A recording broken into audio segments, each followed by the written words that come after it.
নমস্কার বন্ধুরা, আমাদের চ্যানেলে আপনাদের সকলকে স্বাগত। আজকে আমি আবার একটা নতুন ধরনের রেসিপি নিয়ে চলে এসেছি, দেখতে থাকুন। কড়াইয়ে দিয়ে দিলাম সাদা তেল। এবার এই গরম তেলের মধ্যে আমি দিয়ে দেবো কেটে রাখা পেঁয়াজ, কয়েক টুকরা আদা আর রসুন। এগুলোকে আমি ভালো করে একটু নেড়ে নেব।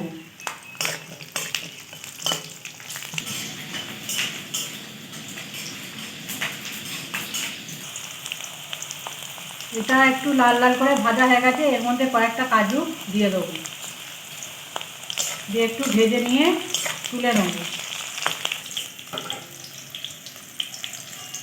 এবার এটা আমি তুলে নিয়ে এটাকে আমি ঠান্ডা করে মিক্সিতে বেটে নেব। এখানে আমি নুন হলুদ দিয়ে এঁচোড় আর আলু সেদ্ধ করে রেখে দিয়েছি। এবার এগুলো কড়াইয়ে ভেজে নেব।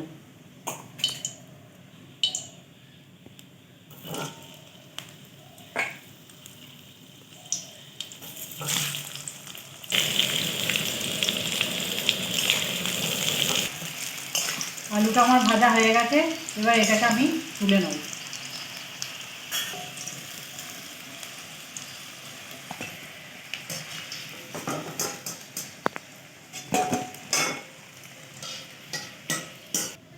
এই তেলের মধ্যে আমি এঁচড়গুলো ভেজে তুলে নেব।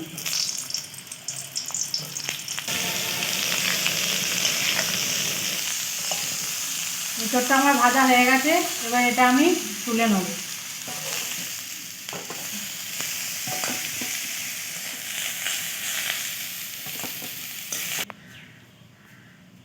কড়াই আমি আর একটু তেল দিয়ে দিলাম।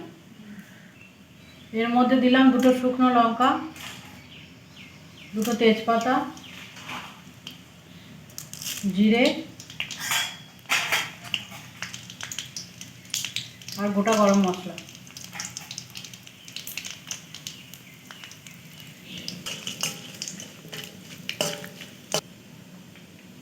এবার এর মধ্যে দিয়ে দেবো কুচিয়ে রাখা পেঁয়াজ।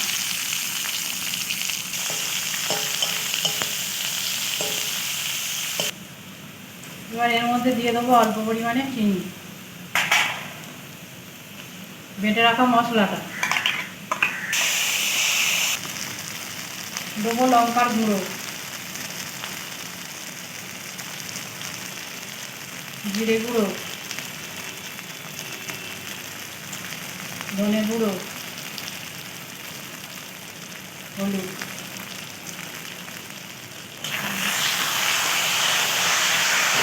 দেবো কাশ্মীরি লঙ্কার গুঁড়ো একটু। এবার এটা কষতে থাকবো। দিলাম অল্প পরিমাণে জল।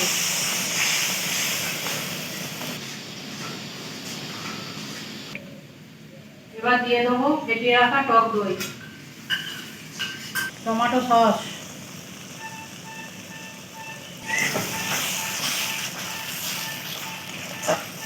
ভেজে রাখা আলু আর এঁচোড় দিয়ে দিলাম।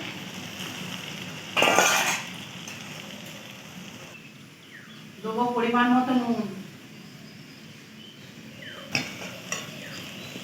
এবার এটাকে একটু কষতে থাকবে।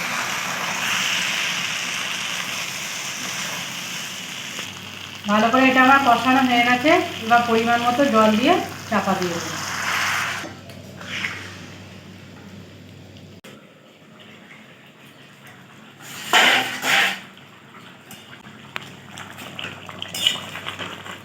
এঁচোড়ের দম আমার রেডি হয়ে গেছে।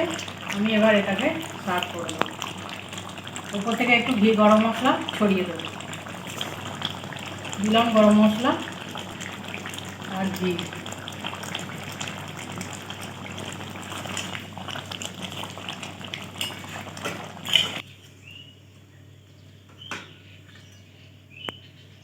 এই রান্নাটা রুটি, লুচি, পরোটা, গরম ভাত সবেতেই জমে যাবে। একবার রান্নাটা করে খেয়ে দেখবেন। এই রান্নাটা বাড়িতে একবার করে খেয়ে দেখবেন। যদি ভালো লেগে থাকে লাইক করবেন, কমেন্ট করবেন, শেয়ার করবেন, সাবস্ক্রাইব করে আমাদের পাশে থাকবেন। ধন্যবাদ।